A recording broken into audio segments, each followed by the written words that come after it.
তো কি দেখছস তুই বেটা? তোমরা থামো তো এখানে। বিজি হইস আর লটকানো হয় তুই বাস। হ্যালো জানু, কি করো?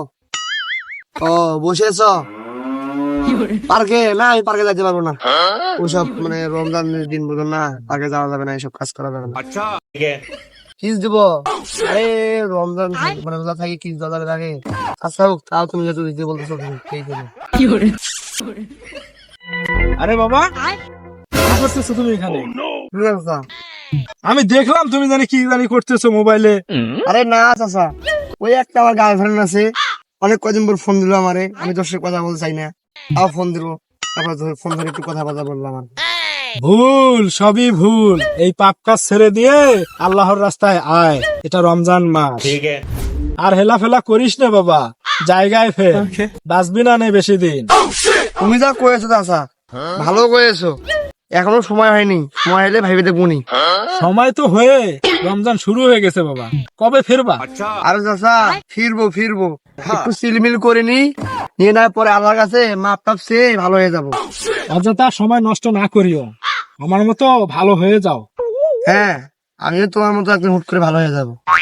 আমি তো তোমার মতে হাঁটতেছি, আমি দেখতেছি তুমি কয়েকদিন ধরে মসজিদে যাচ্ছো, মানুষদেরকে ভালো ভালো কথা বলতেছো, এটা ভালো কাজ।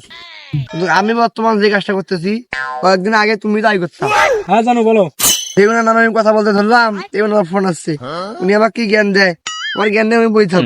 ভালো কথা বলতেছি পোলাবেনদের সাথে। আরে ফোনটা রাখো তো, আমি একটু ব্যস্ত আছি, পরে কথা বলতেছি। কিরে ভাতিজা দৌড় দিল কেন? আল্লাহ আমার হাতি বাঁধাইছি, ওই যে বকর শুরু করে দিছে, আমার মাথাটা খাই ফেলাছিল। কি বাবা, তুমি দৌড় দিছিলে কেন? তোমার কি কুকুর টুকুর দাবাত দিছিল? আরে চাচা, আমার একটা হাগু পাইছিল। ও আচ্ছা, তাই। তা রোজা কবে থেকে থাকবা সেটা বলো। ওই তোমার মতো একটু সময় পার করি, একটু মাল ডাল খাই, তারপর মেয়ে ঘুরি, একটু খাওয়া খেয়ে তারপরে রোজা করবো। রোজা তো রাখতে হবে, নাহলে তো মানুষ খারাপ বলবে। তো একটা কাজ করবো, সিয়ারি রাখ পর্যন্ত ফ্রি ফায়ার খেলবো, সিয়ারি খেয়ে দিয়ে বিড়ি নিয়ে একা দুটো টান দিয়ে খেলে আমার শরীরটা ভালো হয়ে যাবে। শরীরটা ভালো হয়ে গেলে রোজা রাখতে আমার কষ্ট হবে না।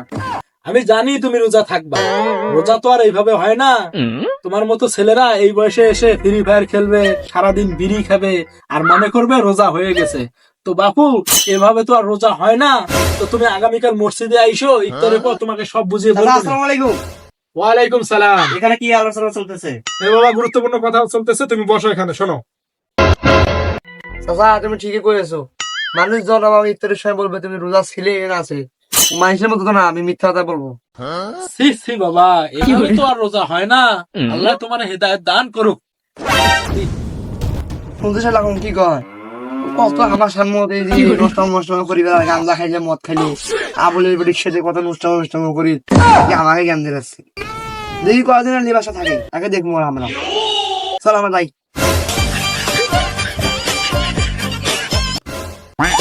যত অনেক দেরি হয়ে গেল, আমি তো প্রথম রমজানে ইফতার দেই, কি জানি সভাপতি সাহেব আমার সিরিয়াল দেয় কি আর না দেয়। আর না দিবে কেন, আমরা কি দেশে বংশের লোক, জোর করে নেব। ওয়ালাইকুম সালাম। আসলে ভাই কি মনে করে? আপনি তো জানেন আমি প্রথম রমজানে ইফতার দেই, এবার তো অনেক লেট হয়ে গেছে, আমি তো আপনাকে না বলে ইফতারের আয়োজন করছি, আপনি একটু বললে মানে ইফতারটা দেওয়ার ব্যবস্থাটা করেন। তো ছোট ভাই, হুট করে বললে তো আর সম্ভব হয় না, এখানে মানুষ জনুষের ব্যাপার আছে। এই জন্য তো আপনার কাছে আসা। আপনার কাছে কোয়া মানে সব মুসল্লিদের কাছে কোয়া, আপনার কাছে কোয়া মানে ভাবির কাছে কোয়া। ওই যে রাতে শুয়ে মানে ভাবির কাছে কইতেন, ভাবি পাড়ায় মহল্লায় সবাই কইতো। ছোট ভাই, তুমি তো প্রথম রমজানে ইফতারি দাও, এবার তো লেট করে ফেলছো। অলরেডি রমজানের অর্ধেক চলে গেছে, আগামীকাল লাকুমের সিরিয়াল, আর এখন সম্ভব না। আমি কি দেশে বংশের লোক? হ্যাঁ, আমার সিরিয়াল কেটে লাকুমের সিরিয়াল দেন আপনি। তুমি কি ইফতারি দিচ্ছ সবের জন্য না নাম কামানোর জন্য? বেয়াদব ছেলে। কি হয়েছে সভাপতি সাহেব, কি হয়েছে? এখানে কাগজ শুনলাম আর ইফতার নিয়ে একটু ঝামেলা চলতেছে। ইফতার নিয়ে ঝামেলা মানে আগামীকাল তো আমি ইফতার দেবো, আমার সমস্যা কি? আমি তো ওকে এটাই বুঝাতে চাচ্ছি যে আগামীকাল লাকুমের ইফতারের সিরিয়াল, ও বুঝতে চাচ্ছে না। সভাপতি সাহেব ওকে সাপ সাপ বলে দেন, আগামীকাল আমি ইফতার দেবো, আমি সব আয়োজন করছি, যদি ঝামেলা করে পরিণতি কিন্তু খারাপ হবে। তুই কি কইলি? তোর এত বড় ক্ষমতা, তুই আমাকে ধামকে দেশ, কালকে আমি ইফতার দেবো, তুই আটকাইস? হ্যাঁ, তুই কি বললি তুই যদি একবার বেড়া হয়ে থাকিস কালকে ইফতার নিয়ে আসিস, আমি ইফতার দেবো। তুই কি হয়েছে তো সমস্যা? তোর এত বড় ক্ষমতা, তুই আমাকে চোখ গরম করে কথা বলিস, ভেজাল হয়ে যাবে কিন্তু। চোখ গরম করে কি দেখছিস তুই বেটা? তোকে মার্ডার করে ফেলাম, মার্ডার। তোকে বাকি তুমি একদম লাগাতে হবে না, মারি বেশি মারি তোমরা থামো তো এখানে। তোমরা ইফতারি দিতে আসছো না এখানে ফিতনা সৃষ্টি করতে আসছো? হ্যাঁ, এই মসজিদ কমিটির সভাপতি আমি বুঝবো কে কোন দিন ইফতারি দেবে। তোমরা এখানে ঝামেলা করতেছো না, এখান থেকে চলে যাও। এই যে বাসি গেল বুঝছিস, সভাপতির জন্য বাসি গেল, আরেকদিন আসিস। তুই এসে বাসি গেল রে, তুই এসে বাসি গেল, আজকে তুই সভাপতি না থাকিল হয়, তুই এসে বিসি হলি চালক লটকানো হয়, তুই বাসি গেল আজকে। La भोसड़ी के बेटे बेटे